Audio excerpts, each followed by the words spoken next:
جب میں نے اپنے استاد سے بخاری شریف کی حدیث پڑھی تو میں نے عرض کیا کہ استاد جی میرے ذہن میں ایک بات آ رہی ہے۔ کہنے لگی کیا بات آ رہی ہے؟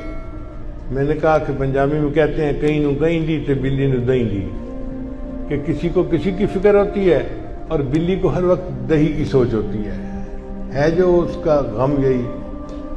تو میں نے کہا استاد جی میں چونکہ ذکر و سلوک کی لائن کا بندہ ہوں نا، تو ہمارے پاس بہت لوگ آتے ہیں پریشان ہوں، کوئی پڑھنا بتا دیں، بیٹا بیمار پڑھنا بتا دیں، بیوی ناراض پڑھنا بتا دیں، کاروبار اچھا نہیں پڑھنا بتا دیں، تو بہت لوگ پڑھنے کے لیے آتے ہیں۔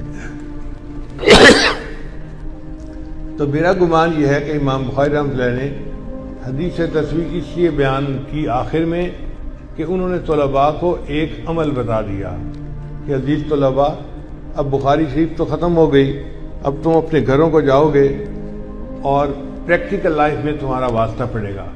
کوئی بندہ جاب کرے گا، کوئی کاروبار کرے گا، کوئی قرضوں میں پھنسے گا، کوئی مشکل میں پھنسے گا، تو پریشان ہو کے کہے گا کہ بھائی میں اب کیا کروں ان حالات کے مسئلوں سے نکلنے کے لیے۔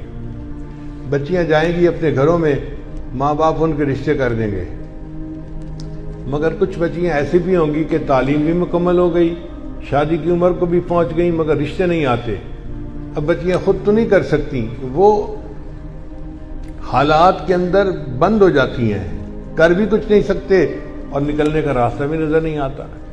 تو امام بخاری رحمۃ اللہ نے ان کو عمل بتا دیا کہ اگر تم تسبیح کا ذکر زیادہ کرو گے تو اللہ تعالیٰ تمہیں ان حالات میں سے نکال دیں گے۔ اور اس کی دلیل یہ ہے کہ یونس علیہ السلام ایک پیغمبر تھے جو مچھلی کے پیٹ میں چلے گئے تھے۔ اب مچھلی کے پیٹ میں ان کو سمجھ نہیں لگ رہی تھی کہ باہر نکلنے کی کیا ترکیب ہے، کوئی مخرج نہیں نظر آتا تھا۔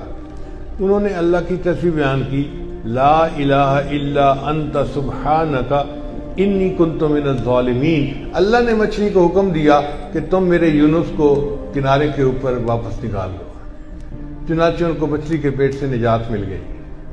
اللہ تعالیٰ قرآن میں فرماتے ہیں فلولا انہ کان من المسبحین، اگر یونس علیہ السلام میری تسبیح بیان کرنے والے نہ ہوتے للبث فی بطنہ الی یوم یبعثون، تو وہ قیامت تک مچھلی کے پیٹ ہی میں رہ جاتے۔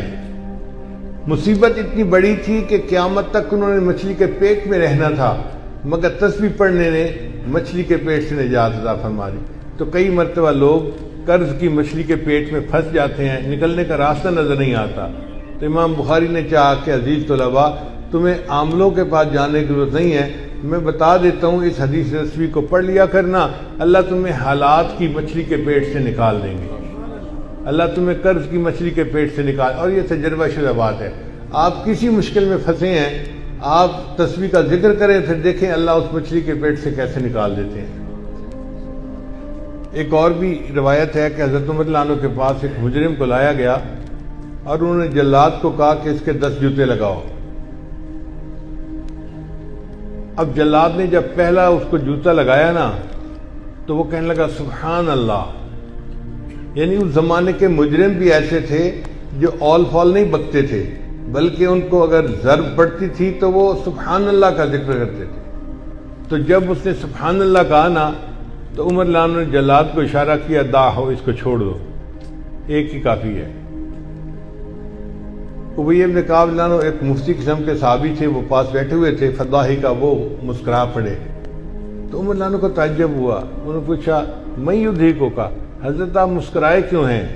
ان کا والذی نفسی بیدہ، قسم ہے اس ذات کی جس کے قبضے میں میری جان ہے، سبحان اللہ کے ذکر نے اس بندے کی سزا میں کمی کروا دی۔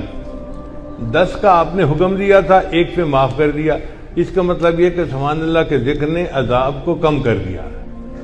تو یہ سبحان اللہ کا ذکر ہماری زندگی کی مشکلات کو کم کر سکتا ہے، عذاب کو کم کر سکتا ہے اور ہمیں ان پریشانیوں سے نجات دے سکتا ہے۔ اس لیے امام بخاری نے یہ حدیث آخر میں بیان فرمائی۔ تو ہمارے استاد نے اس جواب کو بہت پسند فرمایا۔ اللہ تعالی ہمیں اللہ اپنا ذکر کثرت کے ساتھ کرنے کی توفیق عطا فرمائے، اور مفتی صاحب کے جو مختلف ادارے ہیں اللہ ان کو دن دگنی رات چوگنی ترقی عطا فرمائے، اور ہمیں تقوی و طہارت کے ساتھ اس دین کے کام کو دن رات کرنے کی توفیق عطا فرمائے۔ وآخر دعوانا ان الحمد للہ رب العالمین۔